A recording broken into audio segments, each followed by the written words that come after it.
Insource, don't outsource. Merge virtual teams into your culture to leverage growth. Hey, so I quickly, in full disclosure, I've worked, or we currently work with everybody here.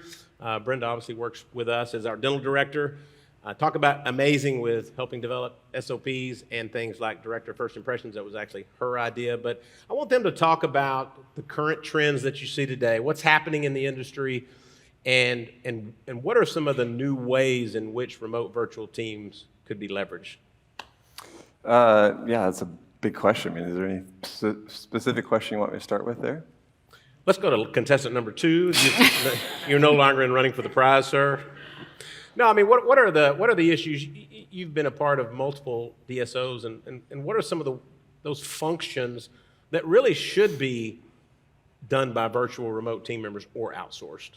Yeah, I guess I'll answer this in a little bit of a different way. One of the unique things that we did, virtual or outsourced, and when I tell people about it, they're kind of surprised, but 100% of our accounting department was outsourced, right? Our director of accounting, our bookkeeping, our controller, everything was outsourced completely to a different country, right? And so we had our controls set up to make sure that things were secure and set up the way they needed to, but we were able to get all of that done overseas where we weren't paying kind of in onshore prices, right? And so that was kind of one way that we did it differently than I don't see a ton of people doing that, but at the same time, the outcome for us was so positive, right? We were able to scale up our team and kind of get the results that we needed to in a way that we wouldn't have been able to with what we could afford onshore. So that was kind of something that we did unique or different that I felt like was really kind of beneficial for our organization.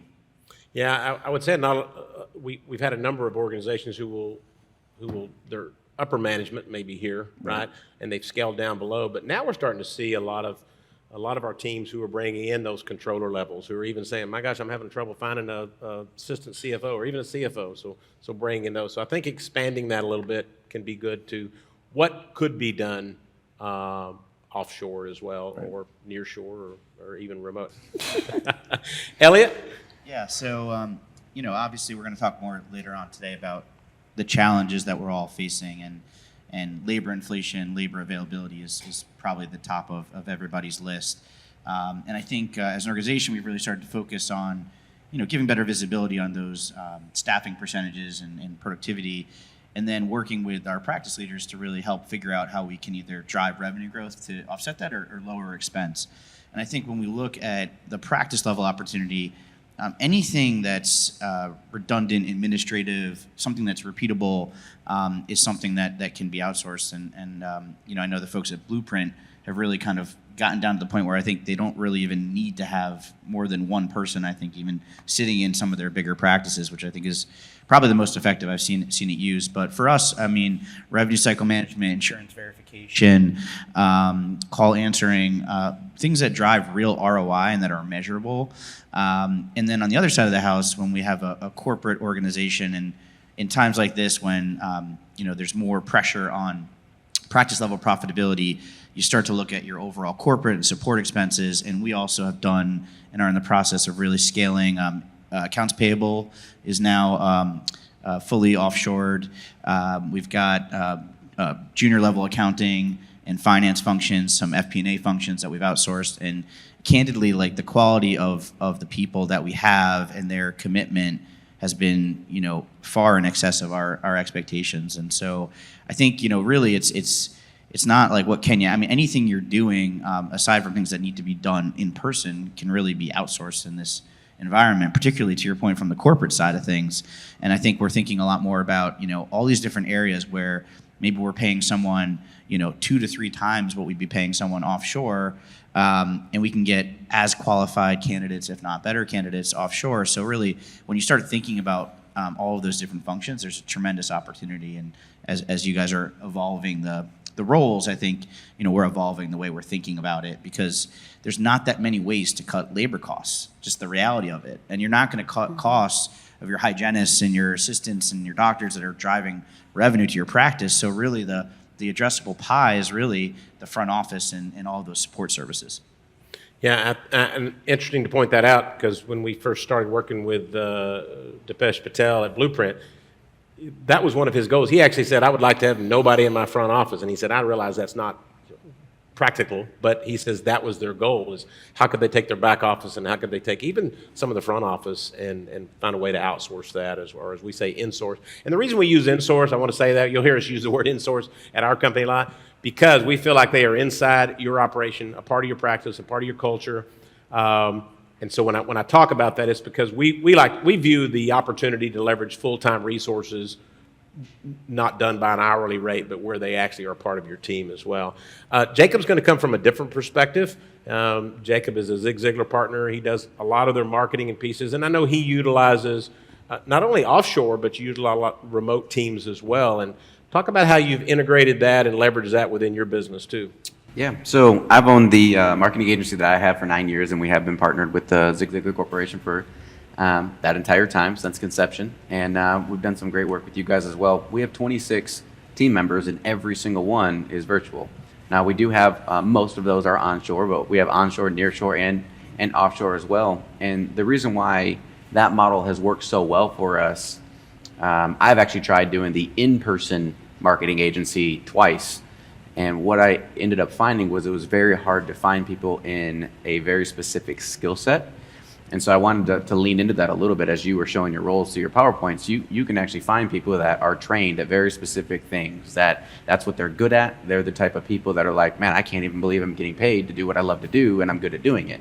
And so on our team, we have people that have hired for very specific roles that's all they want to do. And so we were able to find experts at certain different things and check those tasks off the to-do list. And so we have a completely virtual team. It's worked out incredibly well. And I've enjoyed the journey working alongside Support DDS as well. Brenda, when you hear about all these roles and how the different ways to implement, Brenda has been involved with numerous onboards and numerous of our clientele and helping them to leverage this. But you kind of fast forward to today. You started with us right after COVID, actually. But how has that changed in the way that, let's call it pre-COVID and today, that they're being implemented and utilized and leveraged within the dental practice specific? It's changed in a lot of ways. Like you said, 36% of the phone calls are not going answered, and 66% of those that were unanswered, they won't call your office back again. So people are spending quite a lot of money on marketing, and they're throwing it away because those new patient phone calls are not being answered, or your patients don't feel like they're being attended to.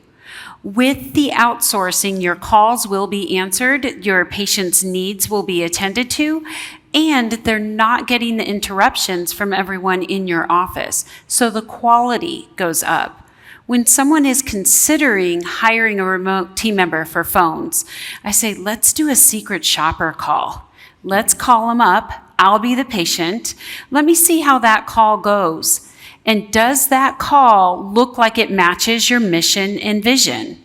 And if it doesn't, then you need to consider outsourcing that because you're spending money on your brand. This is your reputation. This is everything. So why not put a professional, somebody who that's all they do is answer your phones in that most important role? And I think that's even come farther than what we started with. I mean, when I started with you, almost everyone wanted insurance verification, which is great, but AI has come a long way. Yep. So we can call and we can fill in the gaps of all of the AI and the automated systems on insurance verification, and we can use coverage books, payment tables, all that great stuff. But what it comes down to is what can we take off of your in-office team's plate so that your patients can have that experience while they're in your office and still have a wonderful phone experience with somebody that's not being interrupted. Yeah, I think that boils down to someone who is trained to do that specific task, right? Absolutely. And many times when we bring somebody in, especially in the front office, we're bringing somebody in who may be doing a multitude of tasks, but if you can have them project specific, if you will, they can do other tasks for you when there's downtime. But I think utilizing them and leveraging them to do multitude things. And Brenda's been phenomenal at being able to develop a training program to where we train them in the different aspects of the dental world, if you will, whether that's recare, reactivations, front office, et cetera. And so that's something I think that you need to look at, whatever you're doing with your remote virtual teams, is making sure, again, that they're trained, because that's definitely a recipe for success. Don't train them. Don't put them into your culture. That's a recipe for disaster for sure. Tanner, as you brought, this is for everybody, as you bring remote virtual teams, outsourcing in, what has been the biggest struggle with the teams inside the office in integration of that? In my experience, I want to re-emphasize, you've said this multiple times, but I just want to, I guess, re-emphasize it another time. Might be the 5th or 6th time we've heard it today, but the culture aspect of it really is a super critical part, right? Especially if you've got a team culture where they're used to being in person with each other. There's a lot of just like interaction that you get on the fringes of being together physically that you start building relationships, right?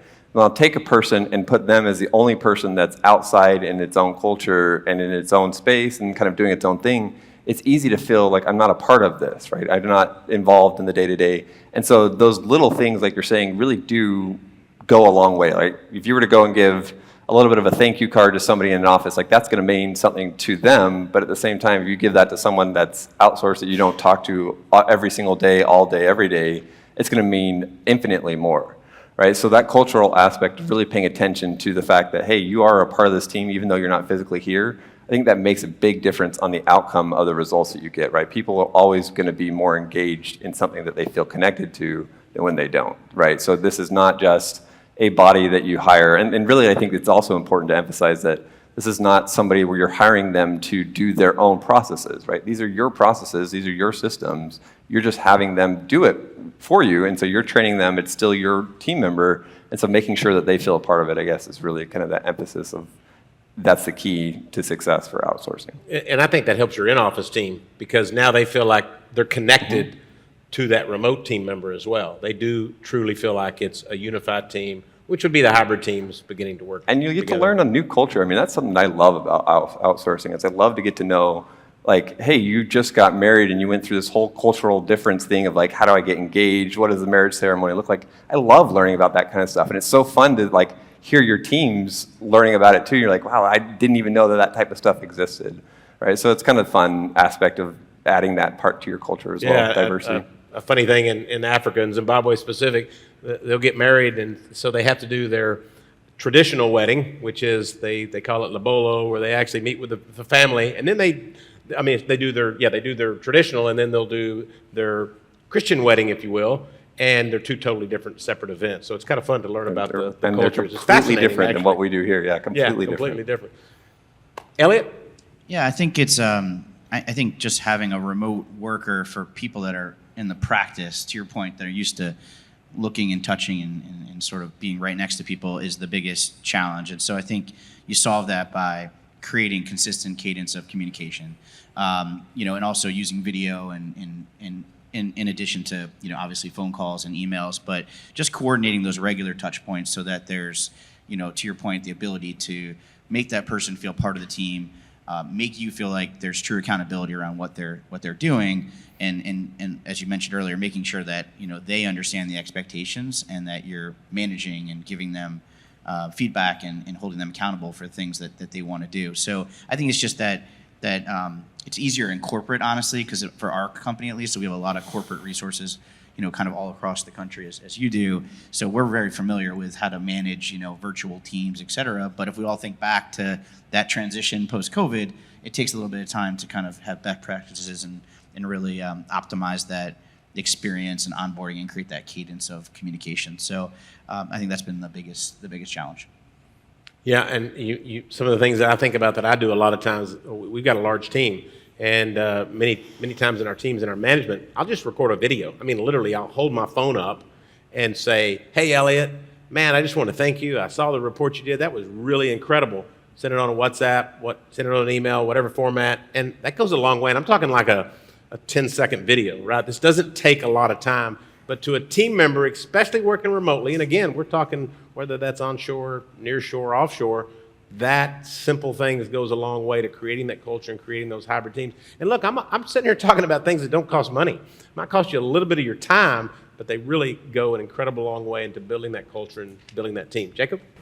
Yeah, so the question was posed was, I think, kind of how you're hybriding between in-person and virtual. Well, just before COVID, we decided to actually shut down the last office we had, and those team members are still with us. They now can work from home and benefits to us to me as the business owner too. It allowed me to really lean into independent contractors as kind of the tax model changed a little bit, so our budget changed. We were able to really plan things out as to exactly what our expenses are. That helped us a lot. And then what we've been able to do is strengthen our culture too by allowing our team to work when they want. So we have front-facing team members is what we have in our business that we would call our leadership team that actually communicate with our clients, and they're available during X time. But then the other team members can work or on their own personal schedules. A lot of these tasks that our business needs done can be done at any time of the day, and as long as they're not a front-facing team member, they can get the task done when it best fits their schedule, and that was a way that we've leveraged it, and our team has really enjoyed that, and that's created an amazing culture as well, because we are big on God, family, and then business, and so we do our very best to hold to that in that order. Yeah, and you created amazing culture in that. I see that in your teams from top to bottom as well. Brenda, you've been on the side where a practice or a DSO has hired some really amazing team members who've gone through the training and they're ready to get started. Where does that butting of the heads work when the in-office team hasn't had the buy-in? Yeah, if you don't have that buy-in, you're going to be looking at sabotage, is what it comes down to. And so you have to have the team on board and say 3 questions to them. When you're considering having somebody remotely, first question you should ask them is, what are you doing now that you either don't like doing or you think you're overqualified for? Might be a waste of your time. Once you get those answers, then you say, if you didn't have to do those things, what could you be doing? And that's where you find out what you thought was getting done that isn't. And normally it's treatment plan follow-up. It could be reactivation. It could be calling on claims, but it's all things that are going to bring you money. So then the third question is, if I took those tasks that you don't like doing or that you're overqualified for, and I took them off of your plate so that you could focus on these, what are you willing to do to make sure that the person that takes over those tasks is successful? We want them to look at that remote team member almost as their personal assistant. Yeah. It elevates them up into more of a leadership role, that they get to be somewhat in charge of the remote team members to make sure that they're successful. But stress the fact that this is a team, that your remote person and your in-office person are going to work together for the success of the company. Then you won't have as many obstacles or head bunting as you might otherwise. I might just add to that because I think it's a good point. I think that when we look at these practices, there are so many important things that we want to happen that nobody's individually accountable for, right? And there's not enough time in the day, and Mary or whoever's in the front is doing 175 different things. So when you take some of these administrative things out of the practice, you can then actually drive ROI on, reactivation is a great one. Typical dental practice, over a third of their patients that have been in over the past 18 months don't have a future appointment scheduled. Who's accountable for driving reactivation in the practice? How are you measuring that? So when you start to get the administrative things out of the practice, or if you hire someone offshore to focus on some of those things, because sometimes we'll say, hey, we really got to do a better job on reactivation, but the practice has no capacity. So we have centralized resources now that will help to drive reactivation, and it's very easy to see the ROI on that. Not only does it come from just that hygiene appointment, it comes from the diagnostics and the dentistry that comes out of that hygiene appointment. So as you think about the things that you really drive your practice, and if you have to ask yourself who's accountable, and you can't answer that question right away, the answer is no one's accountable. It's not being done, or it's not being done the right way. Mm-hmm. So I think as you think about outsourcing and you think about that conversation internally, particularly in our model, we've created incentive structures for to align interests in our practice. You just show them the why, and then the potential impact this can have on the health of the practice, the health of your patients.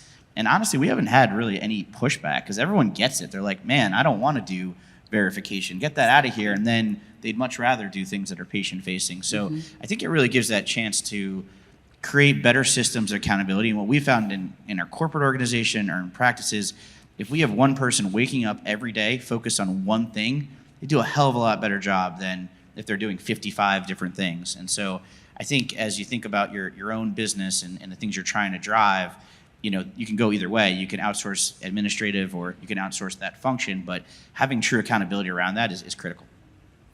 Yeah, and we say that all the time. We say leverage these teams and elevate your internal team, because I really believe that's what happens when you elevate, when you leverage those remote teams, you can then in turn elevate your existing team. So takeaways out of this: overworked turns into work-life balance. Use the hybrid teams to take the load off. Fair pay, reduce overhead with hybrid teams, and allocate to level up your in-house team. Positive workforce and culture. We've mentioned that. A quick thing I love, if you don't know who Jimmy Valvano is, I was kind of in that age where I was graduating when North Carolina State won the national championship in 1983, and this was so cool. He used to say once a week they had a practice of cutting down the nets, and they said we're practicing winning the national championship. So again, creating that culture. What's a win-win for your team, and what are ways you can do it? And then united by vision and motivated by the mission. But those are different things you can use this to take away, to elevate, integrate, and leverage those remote virtual teams in your workforce. And there's no doubt, if it's done right, if they're trained right, integrated into your culture, treat them as part of your team, it's a success from start to finish. We've seen that. We see that on a regular basis with a lot of the people. If you have questions, there's my email, jw@supportdds.com. I'm happy to email all of this if you like, the success tips, the report I mentioned. I'm happy to send it to you. It's pretty amazing. So in closing, I would say, go be amazing. Thank you all. We appreciate it.